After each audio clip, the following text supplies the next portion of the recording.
Hey, we have a chance to figure something out in real time. A lot of you are coming at me on social media saying I was too hard on Bobby and you thought I knew him. First of all, look, again, I'm not in the friends business. But even if I do have a personal affinity for someone, I do them no favor by not saying to them what is saying about me, what is being said about them. If you fall short, you wind up nowhere of value. And that is exactly what just happened with President Biden. President Biden knows what he needs to say about what just happened to these aid workers in Gaza. He has to say, the way you're doing it, Israel, is not working. But he doesn't want to say that because he needs Israel. He needs them politically and he needs them strategically. So instead, he says the following, put up his statement, okay? 7 aid workers dead in Gaza from Jose Andres' situation, his company. It looks like it was intentional. Biden says it's not a standalone incident. True. Conflict has been one of the worst in recent memory in terms of how many aid workers have been killed. True. Israel has not done enough to protect aid workers trying to deliver desperately needed help to civilians. True. Incidents like yesterday's simply should not happen. True. Israel has also not done enough to protect civilians. True. But he's missing the one part that matters most. What do you want to happen? He doesn't want to say it. He wants to say that aid has to be let in, bombing has to stop in those areas, it has to be real, it has to be internationally secured. Israel can't be in charge of it anymore, the aid. And he won't. And that's the problem with when you have to say tough things to your friends. Now, let's bring in somebody who understands this situation very, very well, okay? Brian Weaver is a friend of Zomi Frankham, the nonprofit director. So Brian knows somebody who passed away, and I want to talk to him about who was lost and why they were there. And then I want to have a wider conversation with Eylon Levy about what we do about this situation. But first, Brian, tell me about Zomi and what this situation represents to you. I mean, Zomi is just an amazing personality. I think if you have an aid agency that is going out to meet people at the worst moment of their lives, you want somebody like Zomi who wants to like connect with people and make them just get a sense of humanity at like the darkest hour of their lives in that moment. And that's what Jose Andres and World Central Kitchen got with her.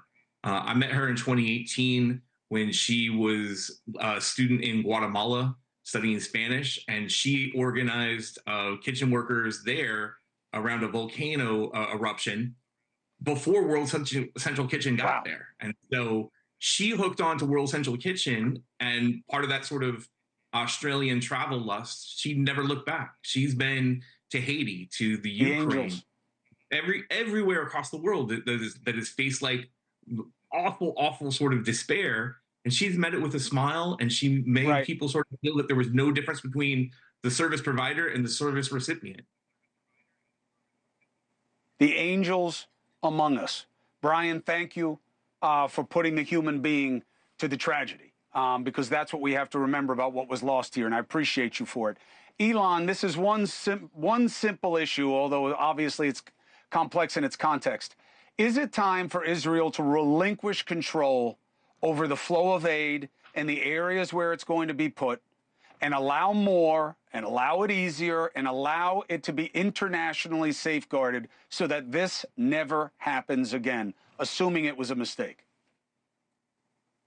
Well, look, this was a grave mistake. It was a mistake based on a misidentification in the dead of night in the middle of a war zone, a mistake of the sort that tragically happened all around the world, happened in Afghanistan with US forces as well. Now, as for humanitarian aid, I don't see a way in which Israel can be disentangled from the process of getting humanitarian aid into Gaza, because to get into Gaza, it needs to go in through Israeli crossings and through the crossing with Egypt. physically to get into the Gaza Strip. And that is why Israel is committed to expanding the delivery of humanitarian aid into Gaza and around the Gaza Strip to make clear that this is a war against Hamas in the wake of the October 7 massacre, as it continues to hold on to those poor hostages, and not against the people of Gaza. We want aid to get to people who need it while making sure Hamas can't steal it. Listen, you can't talk about the hostages enough. They don't get enough attention. It should be the sole criterion to any type of talks with Hamas at all. That's a no-brainer. However, aid has been lacking too much for too long, and Egypt's border belongs to Egypt, not to Israel alone. And why not have an international force that creates a zone where you can't bomb, and it is internationally secured, and you let them process the aid that comes in and take Israel out of the equation? First of all, it's a complete misnomer that not enough aid is getting into the Gaza Strip, and it's debunked by the UN's own data. If you go into the UN's website and ask how many food trucks entered Gaza every day in the month before Hamas started this war, 73. How many food trucks entered Gaza every single day in the past week? Around 140. More food trucks are entering Gaza now than before the war. There is no problem getting aid into Gaza. The problem is getting aid around Gaza, and that's because it's still an active war zone. Eylon, I have different data. I have different data. Eylon, I have different data, and I know you come in good faith. I'm not accusing you of faking the data, but here's what we both know. People are starving Chris, in Gaza. That's why Jose Andres had people in there.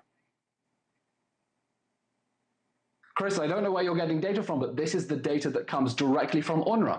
If you go to the UNRWA dashboard for humanitarian aid and search and break down by the categories, you will clearly see how much aid is entering, and it's more food than before the war.